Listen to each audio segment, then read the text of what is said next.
Hello students, we are doing chapter acid, bases and salt, in which in our last video we have discussed about classification of acid, and now we will discuss about classification of bases.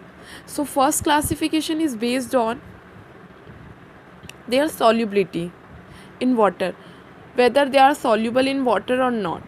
क्या basis water में soluble है या नहीं है, और अगर है तो कितने, कम्प्लीटली है या पार्शियली है, उसके बेसिस पे फर्स्ट क्लासिफिकेशन है. So the bases that are soluble in water are called alkalis. मतलब जो भी बेसिस वाटर में सॉल्यूबल हो जाते हैं उनको क्या कहा जाता है? अल्कलीज कहा जाता है. ठीक है, जो भी वाटर में मिक्स हो जाएंगे, सॉल्यूबल हो जाएंगे, उन बेसिस को अल्कलीज कहा जाता है. All the bases are not alkalis but all alkalis are bases. जितने भी बेसिस है वो अल्कलीज नहीं है. ठीक है, सारे बेसिस अल्कलीज नहीं है बट सारे अल्कलीज जो है वो बेसिस है. ठीक है, बेस क्या होंगे? जो OH आयंस प्रोड्यूस करेंगे. ठीक है, एक्वस सॉल्यूशन में. तो जो वाटर में सॉल्यूबल है वो अल्कलीज कहलाएंगे, और सारे बेसिस जो होते हैं वो अल्कलीज नहीं होते, लेकिन सारे अल्कलीज क्या होते हैं? बेसिस होते हैं. ठीक है, सेकेंड है उनके स्ट्रेंथ के बेसिस पर.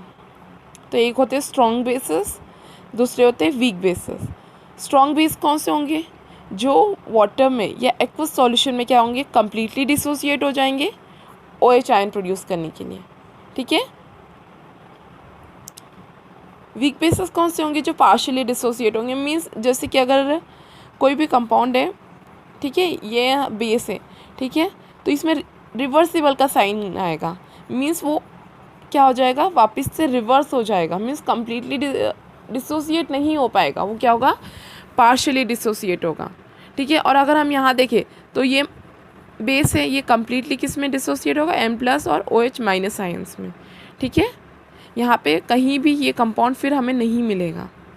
लेकिन ये रिवर्सिबल होता है क्योंकि ये पार्शियली डिसोसिएट होता है, कम्प्लीटली डिसोसिएट नहीं होता है OH आयंस में. ओके, स्ट्रॉन्ग बेसिस की एग्जांपल है रिएक्टिव मेटल हाइड्रोक्साइड. जो ज़्यादा मेटल रिएक्टिव मेटल होते हैं उनके हाइड्रोक्साइड्स, जैसे कि NaOH, सोडियम है ना, ज़्यादा रिएक्टिव होता है तो सोडियम हाइड्रोक्साइड. तो ये डिसोसिएट होकर क्या देंगे? Na+ और OH- आयंस. तो हाइड्रोक्साइड आयंस इसमें कम्प्लीटली डिसोसिएट हो रहे. वहीं अगर हम वीक बेस की बात करें तो यहाँ एग्जांपल है कैल्शियम हाइड्रोक्साइड. तो ये क्या होगा? कैल्शियम और हाइड्रोक्साइड, ये जो हाइड्रोक्साइड है कम्प्लीटली डिसोसिएट नहीं होगा, इसीलिए यहाँ पे रिवर्सिबल का साइन लगा हुआ है. ठीक है, स्ट्रॉन्ग बेस कम्प्लीटली डिसोसिएट हो जाते हैं OH आयंस में, and weak base does not completely dissociate. Next is properties of acid and base. This we have discussed earlier also, that acid are sour, वो खट्टे होते हैं. they turn blue litmus red. acid जो होते हैं वो क्या करते हैं? ब्लू लिथमस को रेड में चेंज कर देते हैं. They are corrosive in nature. Corrosive मतलब क्या होता है कि अगर वो कहीं पे गिर जाए या हमारी स्किन पे गिर जाए तो वो क्या कर देता है? बर्न कर देता है. ठीक है, next bases. Bases are bitter in taste, मतलब कड़वे होते हैं. बेस जितने भी बेस होंगे वो क्या होंगे? बिटर होंगे, कड़वे होंगे. Turn red litmus blue. ये क्या करते हैं? रेड लिथमस को ब्लू में कन्वर्ट कर देते हैं. दे आर सोपी इन नेचर. ये क्या होते हैं? सोपी होते हैं नेचर में, जैसे कि एग्जांपल है calcium hydroxide. So this are the physical properties of acid and base. Now we will discuss about chemical property of acid. See here, these are the chemical properties of acid. First property is reaction with metal. जब acid metal के साथ react करेगा तो क्या होगा? They react with acid to form metal, salt and hydrogen gas is released. जब भी acid metal के साथ रिएक्ट करेगा, ये मेटल है और HX क्या होता है? हेलोजन. हेलोजन में क्या आता है? फ्लोरीन है, क्लोरीन है, ब्रोमीन है, आयोडीन है. ठीक है, तो ये क्या करते हैं? एसिड फॉर्म करते हैं. तो मेटल जब भी किसी एसिड के साथ रिएक्ट करेगा तो ये क्या फॉर्म करेगा? एक सॉल्ट प्लस वाटर. ठीक है, फॉर एग्जांपल अगर हम जिंक को सल्फ्यूरिक एसिड भी एक एसिड है. ठीक है, तो जिंक अगर सल्फ्यूरिक एसिड के साथ रिएक्ट करेगा तो ये क्या करेगा? इसको रिप्लेस कर देगा और ये जिंक सल्फेट बना लेगा ZnSO4 और हाइड्रोजन क्या हो जाएगा, रिलीज हो जाएगा। ठीक है, सोडियम को अगर नाइट्रिक एसिड के साथ रिएक्ट करते तो सोडियम नाइट्रेट बन जाएगा और हाइड्रोजन गैस क्या होगी, रिलीज होगी।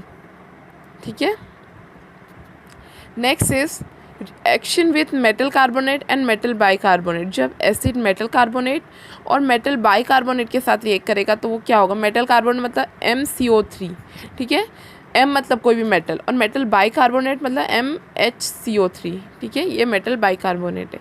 जब इनके साथ एसिड रिएक्ट करेगा तो क्या होगा, तो क्या होता है, एसिड जब मेटल कार्बोनेट और मेटल बाइकार्बोनेट दोनों के साथ रिएक्ट करते हैं तो ये सॉल्ट बनाते हैं, वाटर फॉर्म करते हैं और कार्बन डाइऑक्साइड, ये तीनों कंपाउंड फॉर्म करते हैं। पहले हम मेटल कार्बोनेट के साथ रिएक्शन देख लेते हैं। मेटल कार्बोनेट जब एसिड के साथ रिएक्ट कर रहा है, HX मीन्स एसिड, तो सॉल्ट बना रहा है MX इज मेटल और ये हैलाइड, तो ये क्या बना रहा है, salt plus water plus CO2। ठीक है, देखो MX ये दोनों मिलकर सॉल्ट बना रहे, फिर CO2 कार्बन डाइऑक्साइड, अब हाइड्रोजन और ऑक्सीजन। अगर हम बैलेंस करेंगे तो ये रिएक्शन ये बैलेंस नहीं है, बैलेंस करनी होगी। ओके, नेक्स्ट कैल्शियम कार्बोनेट, ये भी कैल्शियम भी मेटल है और कार्बोनेट। HCl एसिड के साथ ये करेगा तो CaCl2 बन जाएगा प्लस H2 और CO2। ठीक है, नेक्स्ट बाइकार्बोनेट के साथ जब एसिड रिएक्ट करेगा तो यहाँ भी एसिड बन रहा है, water and carbon dioxide form हो रहा है। Next is reaction with bases. Third property is reaction with base. जब भी कोई एसिड बेस के साथ रिएक्ट करेगा तो क्या फॉर्म होगा, एसिड जो H+ आयन देते हैं और बेस जो OH आयन्स देते हैं। ठीक है, तो ये दोनों मिलकर क्या कर रहे हैं, सॉल्ट और वाटर फॉर्म कर रहे हैं। एसिड और बेस जब भी कंबाइन होंगे एक दूसरे के साथ रिएक्ट करेंगे, they will form salt and water. ठीक है, और क्योंकि ये सॉल्ट बन रहा है, एसिड और बेस के कंबाइन होने से सॉल्ट बन रहा है जो कि क्या होता है, न्यूट्रल होता है, इसलिए इसको न्यूट्रलाइजेशन रिएक्शन भी कहा जाता है। ठीक है, जैसे कि एसिड HCl है, बेस NaOH है, तो ये NaCl ये क्या बना देगा, सॉल्ट। NaCl दोनों कंबाइन होकर सॉल्ट फॉर्म कर रहे हैं और OH plus H means water form हो रहा है। ठीक है, तो एसिड और बेस दोनों रिएक्ट करके सॉल्ट प्लस वाटर फॉर्म करते हैं। क्योंकि सॉल्ट फॉर्म हो रहा है जो कि न्यूट्रल होता है, इसलिए इसको न्यूट्रलाइजेशन रिएक्शन भी कहा जाता है। Okay, and all acid act as electrolyte in aqueous state. ये एक और प्रॉपर्टी है कि सारे एसिड जो रहते हैं वो एक्वस स्टेट में क्या करते हैं, इलेक्ट्रोलाइट की तरह बिहेव करते हैं। ठीक है, जैसे कि HCl, ठीक है, ये एक्वस स्टेट में H+ और Cl- में डिसोसिएट होंगे, आयंस के फॉर्म में प्रेजेंट है। ठीक है, तो ये क्या होते हैं, मोबाइल होते हैं, मूव करते हैं, तो अपने साथ क्या करते हैं, इलेक्ट्रिक करंट को क्या करते हैं, इलेक्ट्रिक करंट को कैरी करते हैं। ठीक है, ये आयंस जो है इलेक्ट्रिक करंट को कैरी करते हैं, इसलिए क्या कहा जाता है कि all acid act as a electrolyte in aqueous state. सारे एसिड जो है वो क्या करेंगे, एक्वस स्टेट में इलेक्ट्रोलाइट की तरह बिहेव करेंगे। ओके, सो कौन कौन सी प्रॉपर्टी देख ली हमने केमिकल प्रॉपर्टीज एसिड की। सबसे पहले देखी थी reaction with metals, second reaction with metal carbonates and metal bicarbonates, and third is reaction with bases.